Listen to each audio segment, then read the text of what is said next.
Aujourd'hui, je vais faire un grand angle sur le fonctionnement des ambassades africaines à l'étranger et la gestion des communautés africaines par leurs ambassades, qui est de l'avis général totalement négatif.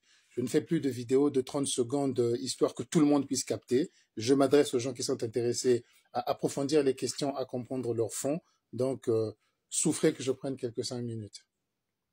Nous l'avons vu avec le décès de cette Congolaise, Alexandra, qui est survenue au Canada, comment l'ambassade a perdu pied. L'ambassadeur a tenu une conférence de presse. On avait l'impression que c'était un véritable extraterrestre. D'abord, il dit qu'il a été informé dimanche, mais bon, comme c'était dimanche, il est resté à la maison, il a attendu lundi pour commencer à demander les informations, à savoir ce qui se passe. Il y avait des gens, des communautés, pas seulement de la République démocratique du Congo, mais également du Tchad, également du Cameroun, également d'autres pays africains, parce que cette affaire a mobilisé tout le monde, qui ont failli lui porter main. En fait, ce qu'il a fait, c'est un aveu d'incompétence, mais une incompétence qui ne vient pas de sa propre personne, mais parce on lui a pas donné la compétence de pouvoir gérer sa communauté. Qu'est-ce qu'il aurait dû faire à partir de du moment où il avait été informé ce dimanche-là? Ben, le dimanche même, il devait monter une cellule de crise. Une cellule de crise avec des téléphones ouverts, avec 4-5 personnes qui étaient chargées de contacter les autorités canadiennes pour leur demander ce qui se passe et qu'ils lui donnent des moyens de suivre. C'est aussi une façon de leur faire pression. De contacter son homologue ambassadeur du Canada au Congo pour lui demander d'aider la famille à avoir un visa pour venir assister aux recherches de leur fille.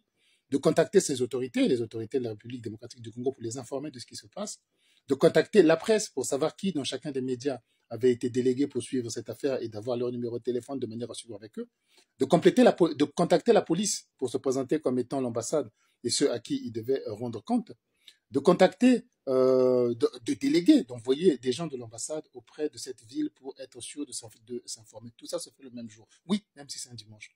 Même si c'est un jour de Noël. Même si c'est le jour d'indépendance de votre pays. Même si vous êtes attendu ce jour-là auprès du roi d'Angleterre. Il faut le faire immédiatement.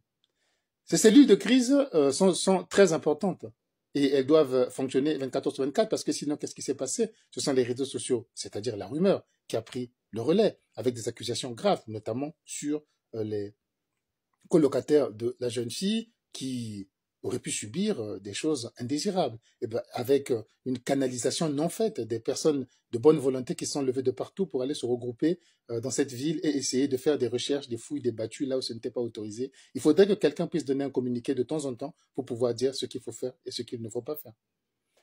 Les cellules de crise, elles existent. Elles existent en Occident, il y en a partout. Vous voyez, la France, il y a, prenons dans les départements, il y a 100 départements en France environ. Un département, une préfecture par département. Et dans toutes les préfectures, au sous-sol, il y a une cellule de crise avec une salle équipée dans laquelle vous êtes capable de communiquer même s'il y avait une explosion atomique à l'extérieur. Ils se chargent de gérer les crises si elles arrivaient de chacun des départements, chacun a ses problèmes. Il y a des départements qui sont exposés à des risques d'inondation, des départements qui sont exposés à des risques d'incendie de forêt, qui peuvent ravager des villes et des villages entiers, des départements qui sont exposés à des risques de nucléaire, parce qu'ils sont des sites nucléaires civils qui produisent de l'électricité, mais un accident peut arriver. Et pour pallier à tout ça, ben, il y a des cellules de crise il y a des bureaux de crise et des cellules de crise virtuelles qui sont créées. C'est-à-dire que tout le monde qui en est membre sait qu'il en est membre.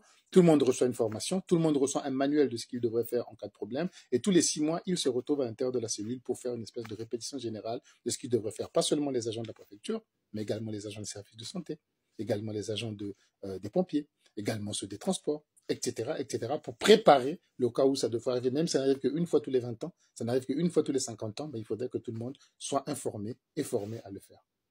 En Afrique, on ne le fait pas. Ce n'est pas possible d'avoir une cellule de crise dans chaque ambassade, évidemment.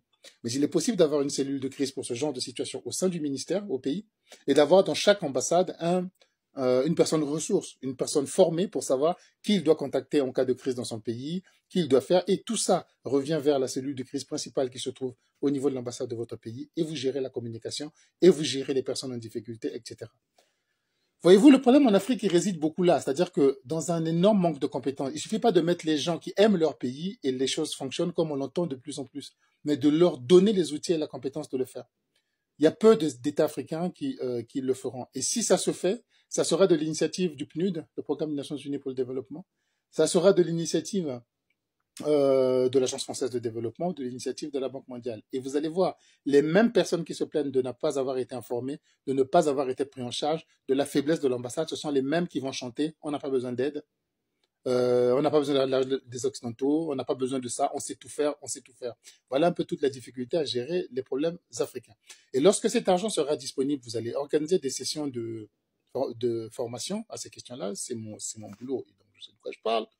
Vous allez vous retrouver avec des gens qui, pour venir à ces sessions de formation, il faudra les forcer. Il faudra d'abord les payer, d'avoir un per diem quotidien pour des formations qui durent quoi, 3-4 jours. Il faudra leur donner un per diem quotidien, mais ça ne suffit pas. Il faudra les inviter dans des endroits paradisiaques, des hôtels 5 étoiles, une île, un site touristique quelconque, pour qu'ils se sentent vraiment bonheur. Et vous les autorisez bien sûr à venir avec leurs femmes. 90% vont venir avec leur maîtresse pour y passer cette semaine de formation. Ce n'est qu'à ce prix-là, en les payant, en les flattant, en les forçant à gérer leur pays, que vous arriverez à un résultat.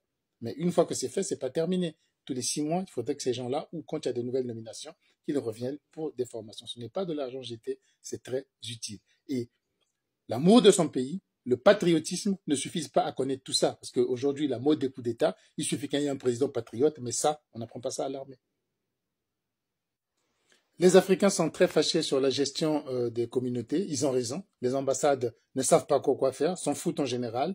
Les ambassades qui sont au Maroc, par exemple, en Tunisie, en Algérie, où des Africains sont arrêtés, bastonnés, jetés à la frontière, ce sont des hors-la-loi, mais il faut qu'il y ait des procédures pour gérer ces gens-là. Et le retour, c'est que les gens se sentent considérés, ils sentent qu'ils ont un État, et la relation entre eux et leur État devient différente, elle devient positive. Mais tant qu'on négligera ces questions-là, nos instances dirigeantes auront continuellement des problèmes avec leurs administrés parce que justement, ils ne sont pas pris en charge par ces États-là.